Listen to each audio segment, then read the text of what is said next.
안녕하세요 여러분, 세상돌아보기입니다. 예, 오늘은 26년 8월 25일이고 화요일입니다. 자, 오늘 이야기를 좀 드려볼게요. 제가 일단 제목에서 지금 민주당의 김민석 대표가 오늘 천주교 서울대교군가 여기를 방문을 해서 내년에 교황이 오기로 되어 있잖아요. 제가 일정을 찾아보니까 8월 달이더라고요. 1년이 채 남지 않았습니다. 그걸 위해서 지원단? 예, 이런 것을 당내에 꾸리겠다라면서 단장을 임명했다.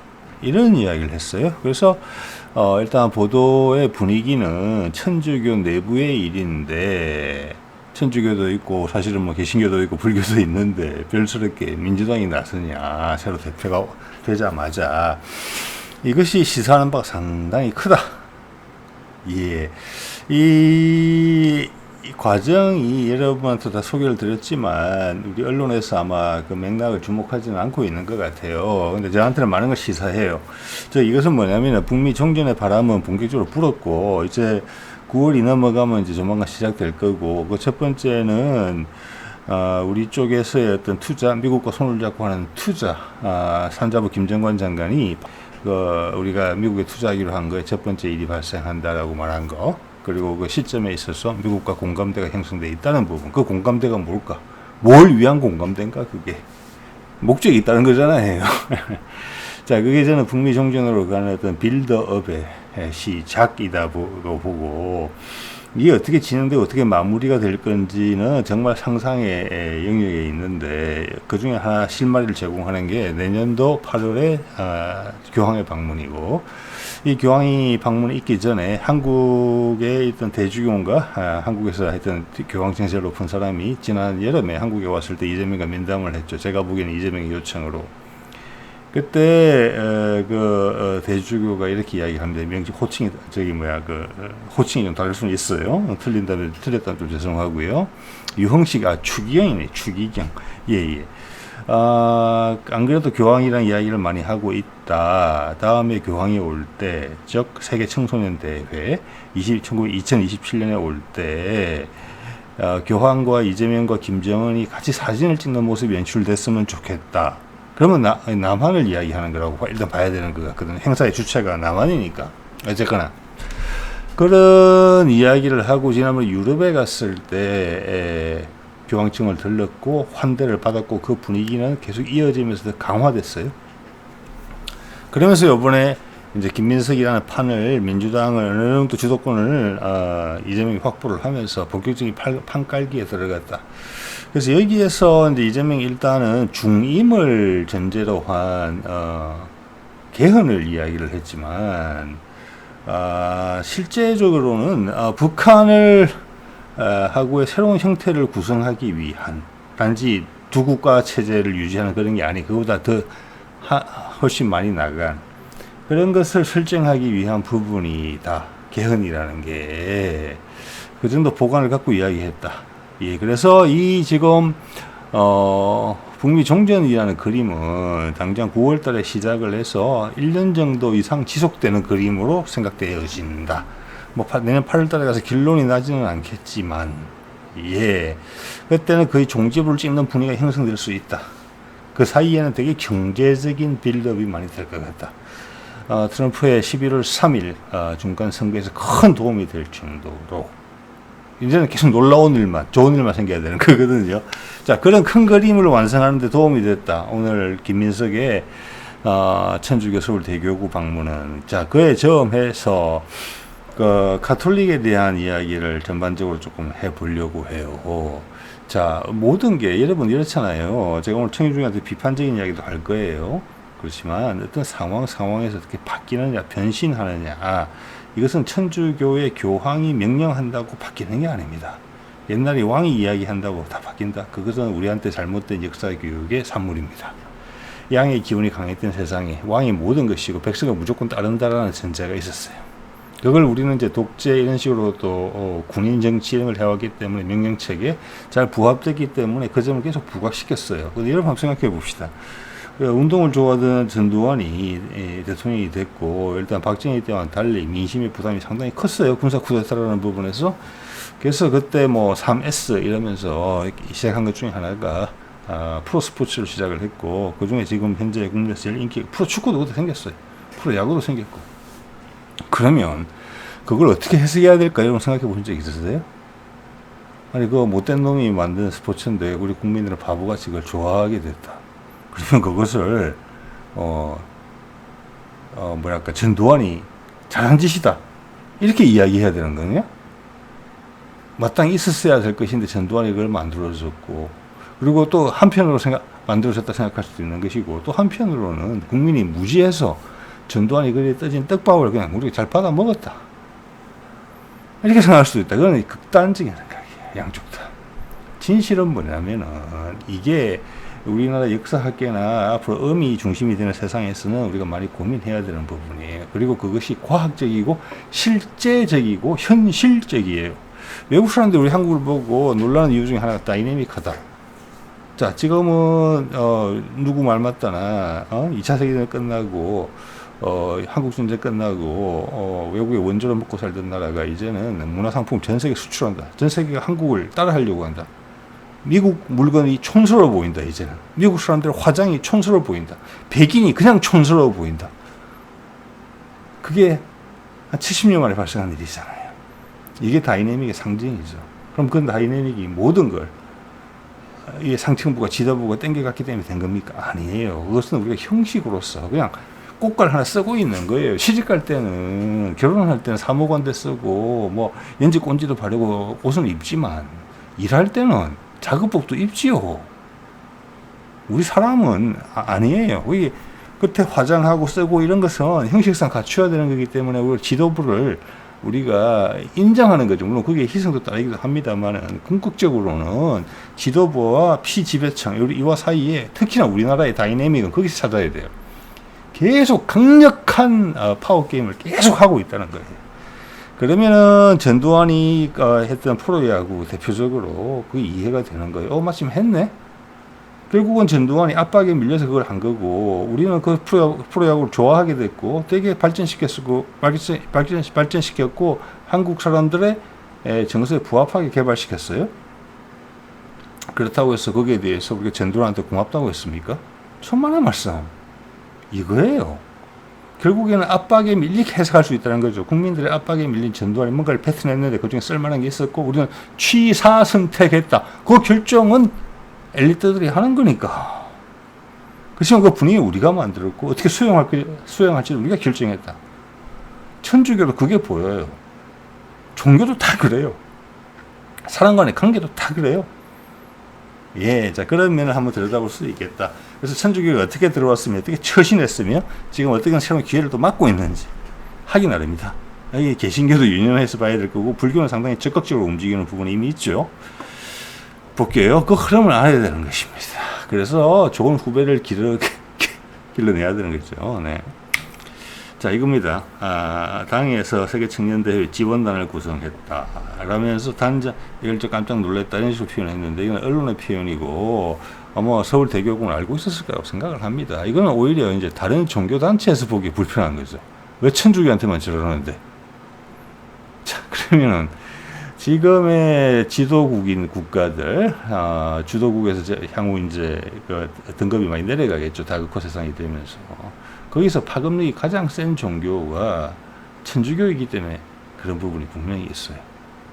또 전 지구적으로 이렇게 통일된 간단 명료한 어떤 지도 체계를 가지고 있기 때문에 과거의 허상을 잘 최대한 활용할 수 있는, 옛것의 마지막을 뽑아먹을 수 있는 그런 시스템이 잘 구축되어 있다, 이렇게 생각하시면 돼요. 예, 그래서 이 표현은 지금 여러 다각도예요. 그래서 세계청년대회 내년 8월 3일에서 8월 8일까지인데, 이때가 남북 간의 화해와 전 세계 화해, 그 앞에는 경제적인 문제, 군사적인 문제 이런 게 이제 우선되겠죠. 특히 경제적인 문제. 예, 그리고 거기에 대해서 정치적인 완결체에 정신적인 부분이 요구되는 수준까지 도달한다는 거예요, 1년에. 뭐 마무리가 어떻게 될지 또 1년 더 걸릴지 그건 모르겠어요. 예. 자, 그런 것을 짚어줬다. 즉, 이 말은 뭐냐면은, 현재 진행 중인 상황이 잘 진행됐다. 북미 종전에 대한 기대가 높지 않으면은, 여태까지 준비해왔던 일이 잘 되지 않았다면은, 김민석이 가서 일을 할 이유가 전혀 없는 거죠. 바쁜데. 맞죠? 그게 가장 강력한 우리가 여기서 건질 수 있는 신호예요. 자, 단장은 계양의 삼선 의원이더라고요. 저는 처음 봤습니다. 유동수 가톨릭 신자라고 합니다. 전북 부안 출신이더라고요. 어떤 계양 쪽에서의 어쨌거나 뭐 그렇게 해서 생각하시면 될 것 같고, 제가 오늘 이제 약간 번외로 한두 장 끼워넣은 슬라이드에 대해서 한번 말씀을 드려보고 있었습니다. 오늘 이게 못지않게 주제 못지않게 중요한 어떤 느낌이 왔거든요. 이게 만주에 있는 산맥들이거든요. 그 중에 이제 여러분 눈에 보실 것은 대흥 알령 산맥하고 시오테 알링 산맥인데, 시오테 알링이라고 쓴 것은 지금 러시아에서 현지어를 차음하다 보니까 시호테 알린이 된 것이고요. 같은 알린이에요. 여기 대흥 알령은 현재 중국 땅이잖아요. 그러니까 거기서 한자로 차음을 해서 알령이에요. 제가 보기에는 알린이 맞다. 알린이에요. 알린. 자, 대흥 알령 산맥은 저걸 넘어가면 이제 사막이 시작되는 것이고, 저 덕분에 이 만주 전체가 분지가 된 거죠. 자, 옛날 그 광개토 대왕 시절에 고구려가 최대 광역을 구축할 때 넘어갔다고 하는 산맥이 대흥 알령 산맥이에요. 자, 시오테 알린 산맥은 연해주라고 우리는 보통 이야기하고, 저기 우리 한국산 호랑이, 시베리아 호랑이, 시베리아 표범 또는 아무로 호랑이, 아무로 표범이 많이 살고 있는 곳이죠. 예, 요 두 산맥의 이름을 우리식으로 다 설명할 수 있다는. 그래서 우리 민족의 뿌리를 찾는 데 있어서 상당히 중요한 거예요. 알린에 대해서 많은 말씀을 드렸어요. 알린은 알 더하기 린입니다. 즉 알은 신선하다는 뜻이고 린은 수풀림자의 기원이 되는 표현이에요. 저기서 우리 알리다, 알림 이런 표현이 다 나온 거예요. 즉 이것은 뭐냐면은 옛날에는 신의 즉 산신령 이야기 하잖아요. 신령이 저기 저수지 신령 이런 거 없잖아요. 그죠? 강가에 신령 없잖아요. 물귀신은 있죠. 그렇지만 산신령은 모든 산에 다 있습니다. 우리가 하늘로부터 메시지를 듣는 곳이, 즉 산은 우리 인간이 만든 탑 같은 존재예요. 하늘과 제일 가까운 곳. 그래서 나무 꼭대기 선호하는 거죠. 새를 선호하잖아요. 자, 그게 산신령 문화로 바로 직결되는 거거든요. 알리는 성스러운 장소고 신의 메시지가 전달되는 곳이에요. 알맞다, 알맹이, 태양, 신 뜻이죠. 린, 이것은 숲이다. 거기서 이런 표현이 등장했다고 보는 거예요. 알리다, 알림. 지금 알림이라고 쓰잖아요. 그죠? 알림, 공직, 알림 공직. 그리고 전국의 여러 군데서 이름이 아림이라는 이름이 발견됩니다. 아라. 맞죠? 서울에도 아리수 있죠. 서울물. 아라뱃길. 자, 그거는 알자에서 기원한 거지만, 거기다가 린을 붙이면은, 여기 그 창에 있는 아림이 있습니다. 아림사가 있죠. 아림제라는 축제를 아직도 하고 있죠. 많아요, 여기저기. 그 아림이 여기서 다 온 겁니다. 중국 사람들 뭐 설명하라고 해보세요. 못해요. 러시아 사람들은 뭐 말할 것도 없고. 자, 그거는 예전에도 제가 이제 그렇게 생각하고 문화의 힘 꼭지에서 여러 번 말씀을 드렸던 부분인데, 오늘 제가 이제 저한테 다가온 것은 대흥과 시호태에 대해서 우리가 알 수 있겠다. 이겁니다. 예. 자, 빨리 볼게요. 시호태 알링인데, 제가 AI한테 물어봤거든요. 만주어 시허타 아린에서 유래했다. 자, 여기서 저한테 가장 큰 영감을 준 부분은 이 부분입니다. 일단 만주어라고 이야기를 했고, 저는 이게 동감이거든요. 시허타하고 알린이 결합된 거예요. 시허타는 만주어로 서쪽의 큰 강 또는 전나무를 뜻한다. 저는 서쪽의 큰 강이라는 부분에서 큰 의미를 가지고 보게 됐습니다. 시허타. 이것은 저는 어떻게 해석을 하냐면은 시허와 더하기 터 이렇게 구분을 하게 됐습니다. 시허는 서하고 똑같죠, 발음이? 너무 이상하지 않습니까? 시허는 서예요. 타는 뭐냐? 시호태라고 태거든요. 시호태가 알림이거든요. 시허타가 아니고 시호태가 맞아요. 태는 뭐냐? 여러분, 나무 쫙 잘라내면 뭐가 보입니까? 나이 태가 보이죠. 태에다가 우리라는 표현을 합쳐서 우리가 많이 쓰고 있죠. 태두리라고. 태라는 것은 규칙, 어떤 선이라는 것을 의미합니다. 공면으로서 경계선이죠. 태는 경계선이에요. 동감하시죠? 거기다가 우리를 치면 태두리가 되는 거고 내 거예요. 시호태, 서쪽 태두리예요. 지금 시호테 알링 산맥이 그렇죠. 우리가 만주가 주류라고 본진이라고 봤을 때 서쪽 끝에 있는 산맥이 시호테예요. 서쪽 테두리에 있는 알링, 성스러운 산이에요. 예. 자, 그래서 말씀드릴게요.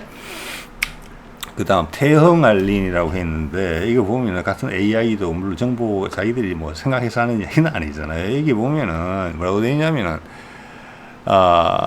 대자는 대흥이거든요. 대자는 대자고 그 다음 이게 다싱이거든요. 한자로 읽으면은 근데 그게 아닌 것 같아요. 제가 봐서는 이거는 이 명명 자체도 우리 조상들이 명명을 한 것 같아요. 우리 조상 한자 발음대로 한 거거든요. 이게 다싱이고 싱 안이 어떤 의미가 있다. 싱간 이거는 이래되면 이건 이제 무슨 뭐 오리무중이에요. 분명히 아까 시호테 알린에서는 알린이 독립적인 의미를 가진다고 이야기했거든요. 자, 그래서 그거는 저도 계속 유지돼야 된다고 보고 알린이 맞고 대흥은 이렇게 봅니다. 대흥 알린 산맥은 우리 조상들과 그쪽에 있던 원주민들이 옛날부터 엄청나게 많은 수렵을 하던 곳이고 타이가가 본격화되는 곳이에요. 그 소위 말하는 타이가 크다는 뜻이잖아요. 가는 광대한 지역을 의미하는 거예요. 거기 사는 가장 큰 동물 타이거잖아요. 타이가 클테자예요. 클테자가 된 거예요. 예, 그래서 클테 대 이 두 개로 갈라진 건데 타이가를 보면은 클테자의 어원이 거기 있으면 알 수 있고 그게 나중에 한자로 채용된 거예요. 그래서 대자에다가 점만 탁 찍은 거예요. 태 맞죠? 대에다가 점만 찍으면 태 되는 거 맞죠? 한자도 똑같이 만들었어요. 이거는 태흥이라는 것은 타이가의 타이다. 태는 흥은 뭐냐? 저는 이거를 이렇게 해석합니다. 이걸 싱으로 해석하면 안 되고 이거는 우리말에 있는 흥이 난다. 흥겹다 할 때 그 흥이에요. 우리한테 아주 풍요스러운 곳이다. 저는 일단 그렇게 해석을 하고 싶어요. 그리고 지금 뭐 부흥회 할 때 하는 흥자가 그 흥에서 나온 거예요. 흥. 우리는 노래말로 들어가 있어요. 추임새로 흥이 넘친다, 흥이 많다. 그게 한자 흥하고 뜻이 같은데 한자에서 왔겠습니까? 그게 한자가 우리 흥에서 왔죠. 그게 신나는 곳이다라는 뜻이에요. 자, 그 정도. 이거는 뭐 제가 처음 해보는 생각일지 모르겠습니다. 우리나라에서 아니 전 세계에서도. 자, 이 정도 말씀을 드리고요. 이걸 마침 제가 오늘 천주교하고 맞물린 게 이 사진을 제가 오래전 대구의 사진이라 그래가지고 제가 이걸 본 적이 있거든요. 제가 이걸 보면서 무슨 생각을 하는지 아십니까? 주위에는 다 초가집, 해봤자 기와집도 좀 있긴 하지만 이 앞에 천주교 대구 대교구 계산 대성당 이렇게 돼 있고 저 뒤에 큰 건물 제1교회인데 지금도 있는 것 같아요. 그 당시 한국에서는 가장 높은 건물을 짓는 거예요. 그 동네에서는. 여러분 그거 아실 거예요. 명동 성당은 높이도 높지만 남산 중턱에 있기 때문에 사실은 서울 시내를 모든 걸 뭐라고 할까 경복궁하고 대척점에 있어요. 그래서 그때도 많은 이야기가 있었거든요. 아니 어떻게 경복궁보다도 높은 곳에 있냐 성당이. 그것이 다분히 의도적이라는 걸 알 수가 있어요. 이때는 제국주의의 앞잡이로서 천주교가 활약할 때예요. 거기에 대해서 얼마 전에 사과했잖아요. 천주교가 식민 지배를 정당화하는 수단으로서. 그래서 대원군의 아버지 남원군이라고 하죠. 그의 묘가 대원군이 자기 아들이 왕이 되려면은 우리 아버지의 묘를 이장을 해야 된다는 풍수지리를 믿고 지금 충청도 덕산 하여튼 충청도 어디에 충청도 가면 가야산이라고 있어요. 가야산. 거기에 우리나라 전국의 최고의 명당이라는 곳에다가 이장을 합니다. 남원군 묘예요. 저 거기 몇 번 가봤습니다. 그 자리에 원래 절이 있었거든요. 그 절을 밀어버리고 거기다가 묘를 씁니다. 그 묘자리를 가면은 풍수지리 이런 거 관심 없으신 분들이라도 딱 보면 엄청나게 좋은 데라는 느낌이 딱 와 있어요. 네. 이렇게 축소해 놓은 계룡산 밑에 있죠? 육군본부 있는데 거기랑 딱 축소해 놓은 형태예요. 자, 그때 그 남원군 묘를 도구를 하는데 그 팀이 있었거든요. 그 팀에 있었어요.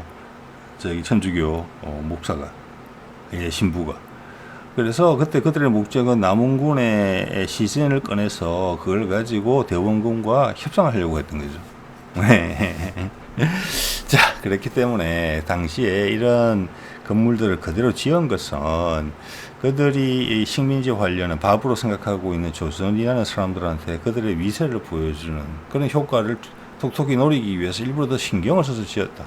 이렇게 볼 수도 있어요. 예. 자, 천주교, 저 뒤에 제일교회도 상당히 크죠. 자, 그래서 제가 이제 오토바이 여행을 하면서 다녀온 곳들 중에 몇 군데를 보여드릴게요. 당시에 초기의 개신교는 그런 느낌이 거의 없었어요. 우리한테 밀착했어요. 생활 속으로 숨어 들어왔어요. 자, 제 위에 있는 게 전북 김제에 있는 금산교회고 상당히 초기 교회로 알고 있어요. 한옥을 그대로 썼어요. 그리고 남녀가 구분되는 사회이기 때문에 남자들이 예배 보는 곳과 여자들이 예배 보는 곳을 분리했어요. 자, 이게 이제 모악산 밑에 있는 거거든요. 금산사라고 큰 절이 여기에 또 있습니다. 이렇게 접근을 했고 한옥이 좀. 그리고 이 밑에 보면은 성공회 온수리 성당이라고 해서 성공회는 영국에서 들어온 개신교예요. 성당이라고 그러더라고요. 이건 강화도에 있는 겁니다. 가보신 분들 계실 거예요. 꽤 온수리. 여기에도 보면은 정말 인상적이거든요. 가서 보면은 한국 한옥을 교회로 만들면 이렇게 되겠구나. 딱이네. 이런 느낌이 바로 딱 들어요. 가보면. 자, 한국화 현지화하려고 많은 노력을 기울였고 성공회는 성공회 대학교까지 만들어서 우리 어묵했던 시기에 핍박받던 지식인들한테 공부할 수 있고 밥벌이를 할 수 있는 기회를 마련해 줬죠. 그것도 부천인가? 서울하고 부천의 경계에 성공회 대학이 있죠. 예. 여기서 이제 제가 개신교 쪽, 특히 성공회 쪽에 가서 놀라운 발견을 한 것은, 자, 아까 같이 우리 성당은 일부 식민지 시대에 있어서 기본의 기득권자들의 종교적 수단으로 활용됐단 말이에요. 저는 지금도 명동 성당에 가보면 그때 어디 뜰인가 어디 화단인가 거기 옛날에 그쪽에도 절이 있었을 거예요. 그 절에 유물들이 막 올려놨어요. 어떻게 보면 그게 되게 나쁘게 보일 수도 있거든요. 절은 우리 기독교 입장에서 들어오는 천주교 입장에 봐서는 미신이거든요. 우리하고 상대가 될 수 없는 그런 종교였단 말이에요. 전리품처럼 그게 배치했다는 느낌을 지울 수가 없었어요. 자, 그런 게 있는데 과연 천주교 신사 중에서 독립운동가가 나올 수 있겠습니까?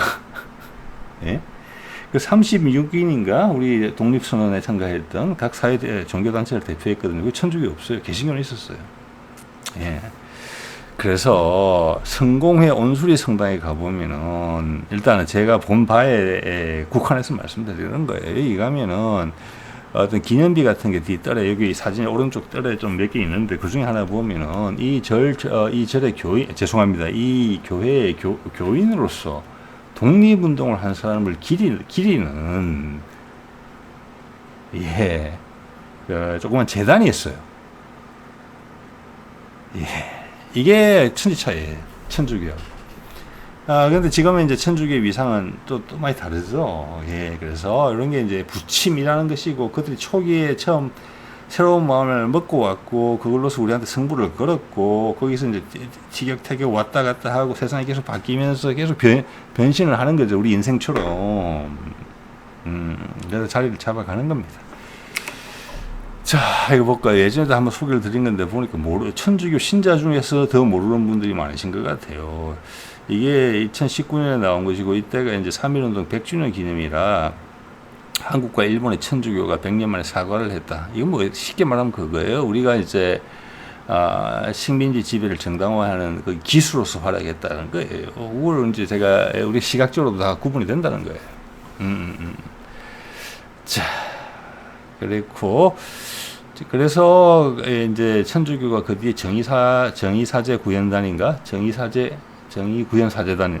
그게 이제 우리가 독재를 거치는 시기에 어떤 큰, 마지노선 같은 거, 지킴이 노릇을 해줬는데, 그들 선배가 했던 것을 사죄한다는 부분이 있고, 그걸 통해서 한국 천주교가 많이 잡혔다고 생각합니다.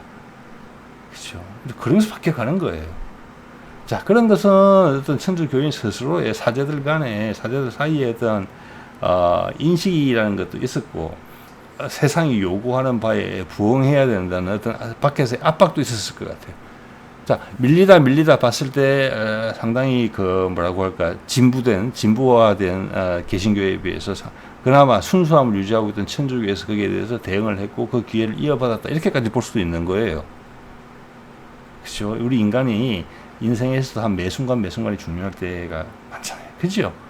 그게 계기인지도 모르고 지나가지만 나중에 돌이켜보면 그게 중요한 계기가 된 거 여러분도 경험해 보신 분들이 많이 있으실 겁니다. 자, 이런 거. 자, 이거는 그 당시 이제 한주 천주교 주교회의 의장 김희중 대교가 일제강점기에 과거사를 참회하고 사과한 내용이에요. 이걸 천주교도들이 모르더라고요. 진심으로 사과를 하려면은 이거는 단일 지도 체계잖아요. 제가 보기에는 전국의 미사에서 주간을 선포해서 한 주간이라도 계속 미사에서 모든 신도한테 다 알려질 수 있도록 진정으로 알리고 해서 해야지 참회가 되는 것이라고 생각합니다. 천주교인들 이걸 모르면 안 돼요. 우리는 항상 깨끗하고 순수하고 개신교처럼 속물적이지 않다. 믿으라 하지도 않는다. 근데 그들 과거는 이래요. 그렇기 때문에 지금도 그렇다? 그 말씀 드리는 거 아닌가 아시죠? 한 사람의 인생이 순악으로만 채워진 경우도 없고 순전히 선으로만 채워진 경우도 없습니다. 그게 다이내믹한 겁니다. 예. 자, 이걸 한번 읽어드릴 만해요. 그들의 업보는 생각보다 짙어요. 1942년 명동성당 보좌 신부가 한국인 최초로 주교가 됐다. 다름 아닌 노기남 주교다. 그는 경성교구장, 현재 서울대교구장, 요번에 이제 방문한 데 거기를 요번에 김민석이 그가 무슨 말을 했느냐? 42년이니까 일제시대잖아요. 우리 식민지였을 때. 우리는 무엇보다도 열심한 가톨릭자가 되고 충량한 황국 신민이 돼야 한다. 공연한 비판이나 한탄을 말고, 이런 독립운동을 염두에 두고 하는 말이에요. 비판이나 한탄을 말고 일치 협력하여 무언복종하라고 강조했다. 혹자는 엄혹한 시절의 천주교회의 존립을 위해서는 현실적으로 불가피한 선택, 이거였습니까? 아니에요. 인정했잖아요. 교황청에서도. 자기가 어떤 식민 지배, 제국주의 시절에 식민 지배 전위로 활동했다고. 그때를 사고한다고. 뭐 불가피하게 뭘 불가피해. 종교인답게 순수하게 사고하세요. 예. 평한다. 노주교 역시 성과 속의 이유, 이런 거는 복잡한 이야기를 한다는 것은 뭔가를 덮어 씌우려는 것이고, 그럼에도 조선, 이게 핵심은 이거죠. 조선 천주교 기관지 경향 잡지에는 반도 청년들이 황군이 되고 식기를 반납해 의뢰와 포탄을 만들어 전선에 비행기를 보내라는 글들이 이어졌다. 우상 숭배라며 거부하던 신사 참배도 허용했다. 즉 일제가 궁지에 몰리자 엄청나게 강력하게 단속을 했는데 그게 그냥 다 동의했다는 거잖아요. 여러분 그거 아실 거예요. 우리가 조선이 사실 완전히 망가진 게 임진왜란과 병자호란 두 난을 겪으면서 나라가 완전히 피폐화됐고 리더십이 완전히 구멍으로 들어갔거든요. 그래서 그때부터 유교적인 정신체계, 향교 세우고 하는 그런 것들이 엄청나게 강화됩니다. 자, 그러니까 전두환이 프로야구 만드는 걸 같다는 거예요. 되게 강압적으로 강요했죠. 예. 그때 일제 말기에도 그랬을 거예요. 거기에 천주교가 손들고 나갔다는 겁니다. 이렇게. 그래서 이거를 현재 이 디지털 3D, 4D 시대에 AI까지 등장했는데 우리의 역사는 되게 단편적이고 지배자, 엘리트 위주로 서술되어 있어요. 우리 민초는 항상 결정하면 따라가는 걸 존재로밖에 묘사가 안 돼요. 실제 그랬냐? 아니에요. 전혀 아니에요. 여기 볼까요? 최근에 이제 과거글 봤더니 이런 게 나오던데 그 중에 눈이 가서 하나 제가 캡처했습니다. 제목만 캡처한 건데 626년 자리를 지킨 서울 랜드마크 경복궁 다시 서다. 이거는 거짓말입니다. 예, 이게 처음에 조선이 개국하고 1400몇 년도 하고 임진왜란 때 불탔단 말이에요. 그게 1590년인가 그러니까 한 150년? 뭐 모르겠어요. 한 200년 안 되게 있었고 임진왜란 때 불타고 그 다음 나라의 국권이 흔들리니까 마지막 힘을 쓰는 차원에서 흥선대원군이 땡빛을 얻어가면서까지 나라의 줏대를 다시 세우고자 급하게 건설한 게 경복궁이에요. 뭐 1800년대 말인지는 모르겠습니다만은 그러니까 한 300년간은 없었어요. 여기에 즉 있은 시간보다 없는 시간이 더 많았다니까요. 폐허로 됐었어요 여기가. 근데 626년 자리를 지킨, 무슨 자리를 지켰다는지 모르겠는데, 그래서 경복궁에 가면 따뜻함이 없는 겁니다. 형식적인 것이 강조돼서 지어진 궁전이기 때문에 사람들이 살림을 한 창덕궁하고 느낌이 많이 다르죠. 예. 또 하나 여기서 항상 이야기하지 않는 게 있어요. 임진왜란때 탔다. 탄 건 맞아요. 누가 태웠냐? 우리 조선의 국민들이 태웠습니다. 선조가 도망가는 거 보고 임진강 건너서. 또 뭐 했는지 아십니까? 노비 해방하고 감옥을 다 열었어요. 그때도 그런 불만이 이미 팽배되어 있었다는 겁니다. 그것이 선조가 몰랐을까요? 선조가 다시 돌아올 때, 명나라 군대의 힘을 입어서 다시 돌아올 때 그 뒷골이 얼마나 서늘했을까요? 국민들이 어떻게 보였을까요? 백성들이. 난 죽을 수도 있겠구만. 그게 다이내믹이에요. 실제적인. 그래서 홍위 장군 곽지혜로 대표되는 그런 민심을 이끌 수 있는 새로운 지도자급을 임진왜란이 끝나고 죽인 겁니다. 의병장들을. 그래서 이순신이 알았다는 거잖아요. 그 명민한 인간이 나도 죽을 것이다. 왕이 나를 죽일 것이다. 그거예요. 예. 그 다음부터 뭐 한 1700, 1800년 가면서 서울에서 소를 너무 많이 잡아먹는다. 예. 전체 민족의 경제는 파탄되어 있고 신분 체제는 무너져서 청나라는 외국 문물을 막 받아들이고 있을 때 우리는 아니다. 과거식대로 해야 된다. 조선들이 지켜야 되니까. 왜? 기존의 권위가 무너졌기 때문에 권위를 더 강조했어요. 유연성이 전혀 없었죠. 그때 태조된 거고 그냥 나락으로 빠진 거잖아요. 우리나라가. 우리 민족 얼마나 고생했어요. 수많은 밀란이 일어났습니다. 그걸 난이라고 하죠. 그 결국 활용점정이 된 게 동학운동이에요. 동학혁명이에요. 자, 이것이 엘리트 청구와 민족 간의 대결 국면, 치고받고 힘겨루기 전 세계 어느 나라보다 세요. 매너를 지키면서. 그러면서 500년 유지한 거예요. 그렇게 보셔야 돼요. 엘리트들이 이야기한 밑에가 다 알아서 따라온다? 자, 그렇기 때문에 세종이 한글을 만들 때 정리해서 표방할 때 거기 대신들이 반대한 게 이 백성들이 똑똑해지면 안 된다는 게 그거예요. 백성들이 똑똑해지면 안 된다는 게. 자, 그런 관점에서 지금을 보면 SNS의 시대, 제가 이거를 지금 6년, 7년째 하고 있는데 2, 3년 전까지만 하더라도 아까 좀 전에 보여드린 그 천주교가 사고한 거, 식민 지배에 대해서 그런 거 찾기 엄청 어려웠어요. 근데 지금은 그냥 물으면 돼요. 물으면. 금방 나와요. 앞으로 도서관의 존재 가치가 별로 없어질 것 같은데, 제가 봤어요. 그 자체가 우리가 힘이고, 세종이 한글을 편찬할 때 반대했던 그 당시 엘리트들의 마음이 지금의 기득권자들이에요. 그리고 그들이 전부 다 마이크를 들고 하루에 뭐 10,000명씩, 20,000명씩한테다가 메시지를 보내네? 이거예요, 지금. 노무현이 어떻게 대통령이 됐습니까? 그때 문자 메시지가 처음 등장했기 때문에 된 거예요. 지금 이재명이 하려는 일을 계속 지속시킬 수 있는 것은 전 국민 속에서 더 큰 목소리를, 나비 효과를 최극대화시킬 수 있는 여건이 조성되어 있기 때문에 그거 믿고 가는 거예요. 문재인 때부터 그랬어요. 그래서 우리가 북미 정전에 코앞에 와 있는 거예요. 그 전까지면은 신문, 방송을 다 잡고 있는 엘리트들이 몇 번 휘어갈리, 스포츠 경기 몇 번 하고 그러면 국민들 여론은 좌지우지 할 수 있었어요. 지금은 안 그래요. 예. 그래서 이런 걸 보면서 어떤 다이내믹하다라는, 역동적이다라는 거. 태극기의 음양 가운데 그게 태극기를 우리 늘 보잖아요. 그거는 회오리거든요. 음과 양이 항상 결투를 벌이고 있는 거거든요. 어떤 흐름을 가지고. 바깥에는 우주가 그걸 지켜보고 있고. 순리대로 갈 거예요. 그 순리대로 간다는 것은 결정하고 밀어붙이고 희생당하고 다시 일어서고 그렇게 하는 거예요. 태극기 되게 무서운 깃발입니다. 알고 보면 우리 그렇게 살고 있어요. 자, 그 에너지가 지금 이제 뿜어져 나올 때가 됐잖아요. 이때는 빨리 사과를 해야 되는 거예요. 주역을 한 번이라도 읽어본 사람들이라면은 지금 개신교가 못하고 있는 거죠. 돌아가는 걸 알아야 돼요. 세상의 흐름을 알고 신호를 포착해서 나의 좋은 점을 부각시키고 나쁜 점을 눌러야 돼요. 우리도 그렇잖아요. 여러분, 대운이 안 좋다. 10년 단위로. 그때는 조심하고 살아야 되죠. 그죠? 그런 거 최신을 해야 되는데 지금 개신교를 이렇게 못한다. 트럼프까지 나서가지고 개신교를 단속한다.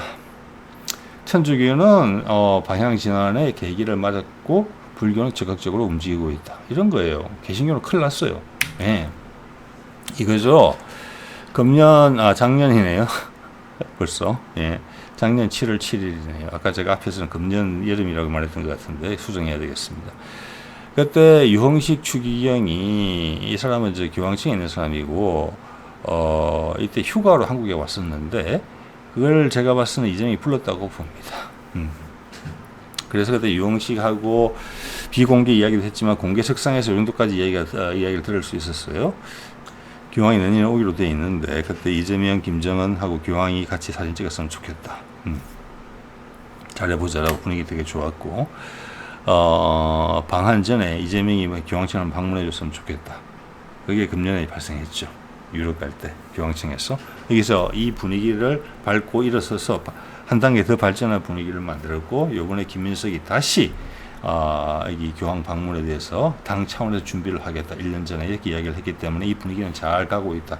내용은 그거예요. 북미 정전이에요. 남북이 하나 되는 거예요. 그게 잘 되고 있다는 이야기예요. 그런 말씀드렸지만 그래서 다음 달부터 9월 달부터 들어서면서부터 이제 경제적인 부분부터 빌드업이 되고 이 정도 선에서는 마무리가 돼야 되는 게 아니냐. 1년 정도에서는. 자, 그래서 누군가는 지금 엄청나게 바쁘다. 이런 생각을 좀 하게 되지요.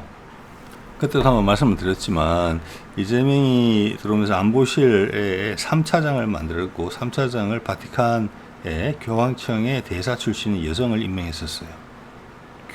그게 안보실 3차장이에요. 국가안보에 중요하다는 거예요. 교황청이. 자, 그리고 이번에 이제 유럽을 다녀오면서 거기가 경제 전문가로 교체가 됐어요. 그 말은 교황청 이야기는 정리가 다 됐다는 거예요. 그때. 이제는 경제다. 네. 자, 그런 거 참고로 알고 계시면 좋을 것 같고요. 오늘 우연히 이제 언론 검색하다가 뉴시스를 봤는데 뉴시스에 오늘 많이 본 뉴스라고 해서 쭉 잡혀 있더라고요. 국제 해외 뉴스죠. 첫 번째 제목이 이란 경제적 왕따 작전 중동 거래국 2차 제재 준비. 계속 중국을 끌어들이려고 하죠.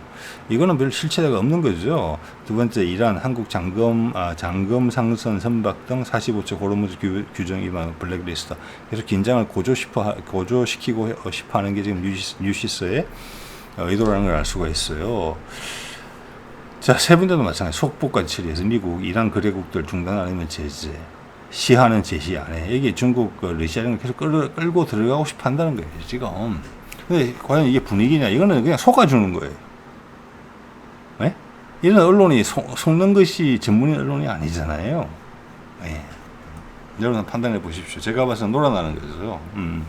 이게 트럼프의 무서움입니다. 자, 그리고 오늘 MBC의 보도는 이게 두 개가 나왔네요.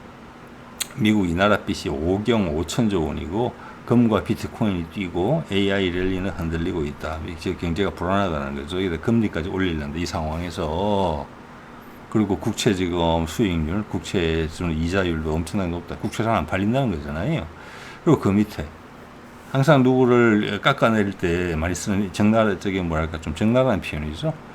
지도자의 건강이 안 좋은 것 같다. 우리도 항상 그런 이야기 많이 들었어요. 푸틴이 건강이 안 좋은 것 같다. 김정은이 건강이 안 좋은 것 같다. 그런 이야기는 제가 들어봤는데 트럼프가 건강이 안 좋은 것 같다. 이런 이야기까지 나온다는 것은 트럼프가 정말 많이 망가졌다는 겁니다. 자, 좀 전에 보신 뉴시스의 기사 리스트들보다는 지금 MBC가 보도하고 있는 이 부분이 이제 어떻게 보면은 현실로 수렴하는 부분. 어제 저도 금값이 오른다라고 이야기를 했고 위험한 지금 단계에 올라서 있습니다. 그런데 금리까지 지금 올리려고 그런다. 그러면은 지금 이란에서 저런 건 다 변죽이죠. 예. 그러니까 건강 이야기까지 안 좋다. 이것은 좀 있으면 뭐라는 이야기까지 나올 수 있느냐면 탄핵 이야기까지 나올 수 있는 거예요.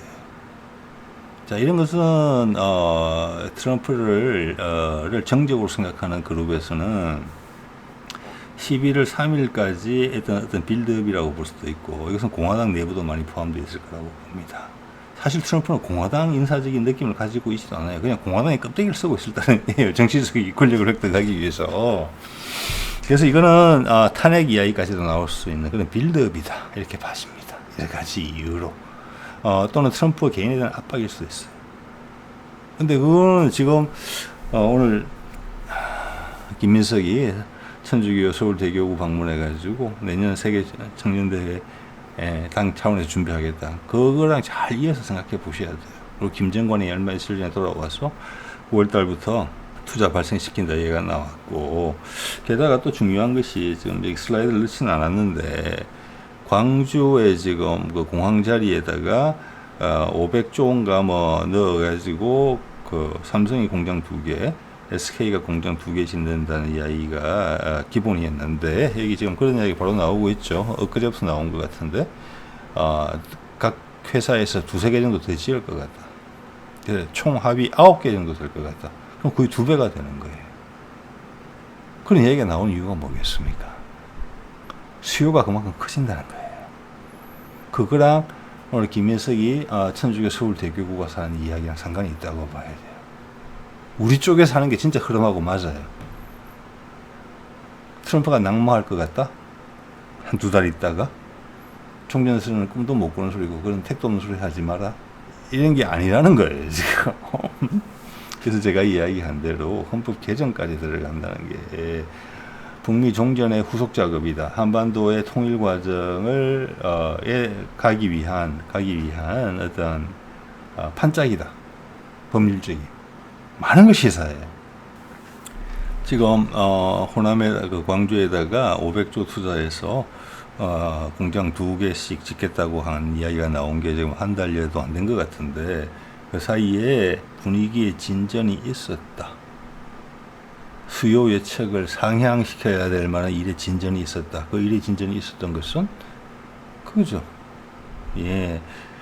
남북 북미 간의 종전 분위기가 급물살을 탔고 될 가능성이 높아졌다.